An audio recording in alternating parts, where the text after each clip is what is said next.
Welcome to PreMath. In this video, we have got this closed rectangular box, as you can see in this given diagram, such that the area of this front rectangle has been given to us as 9 times x centimeter square. The area of this top rectangle has been given to us as 6 times x centimeter square. And finally, the area of this right rectangle has been given to us as 4 times x centimeter square as well. And furthermore, the volume of this box has been given to us as 1728 centimeter cube. And now our task is to find the value of x. Please don't forget to give a thumbs up and subscribe. And please keep in mind that this figure may not be 100% true to the scale. Let's go ahead and get started. And here's our very first step. Let's focus on this closed box. And our very first task is to label its side lengths.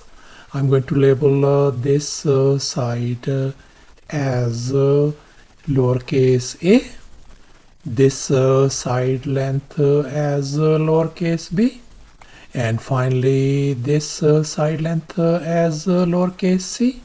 And here's our next step. Let's focus on this front rectangle. And we can see the area of this front rectangle has been given to us as 9 times x centimeter square. And now let's recall the area of a rectangle formula. Area is always equal to length times the width of the rectangle. And here we can see the dimensions of this front rectangles are a and b. And the area of this front rectangle is 9 times x. So therefore, by using this formula, we can write this as a times b equals to 9 times x. I'm going to call this as our equation number 1. And now let's focus on this top rectangle. And we can see its dimensions are a and c. And the area of this top rectangle has been given to us as 6 times x. So therefore, we could write this one as a times c equal to 6 times x. And I'm going to label this one as our equation number 2. And now finally, let's focus on this right rectangle. And we can see its dimensions are b and c.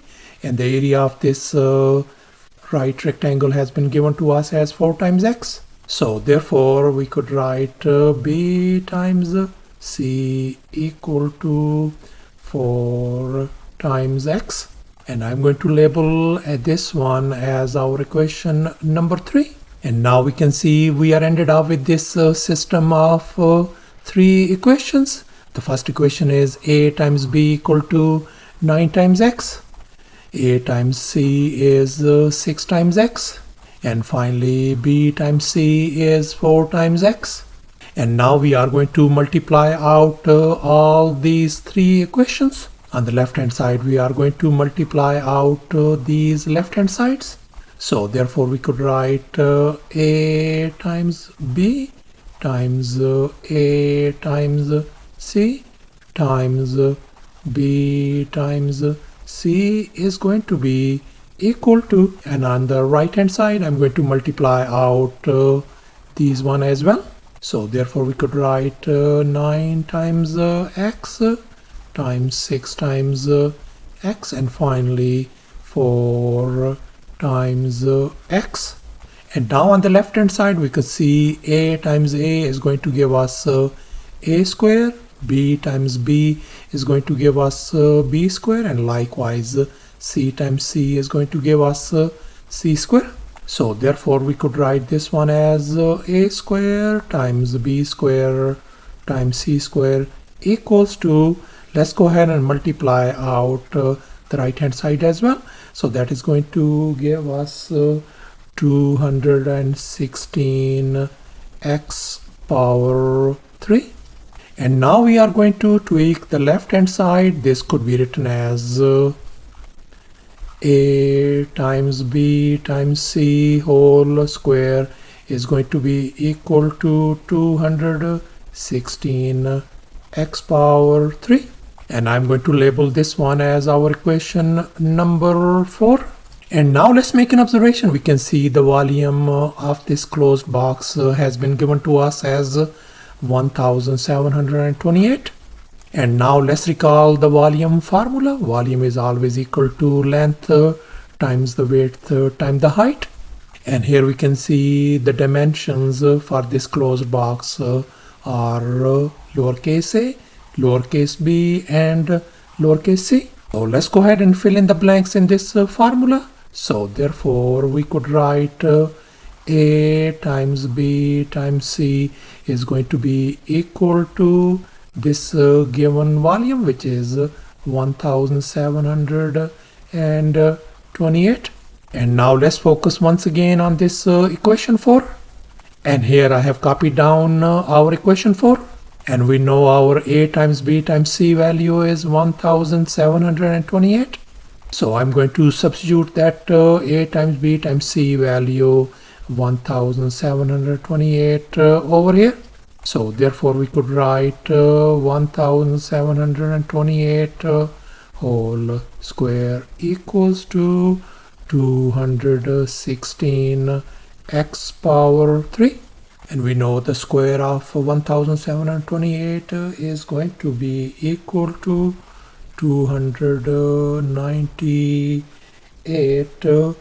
59 84 is going to be equal to 216 x power 3. And now I'm going to divide both sides by 216. This 216 and 216 is gone.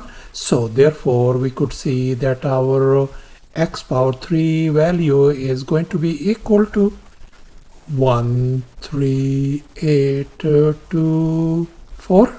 And now I'm going to take the cube root on both sides of this equation.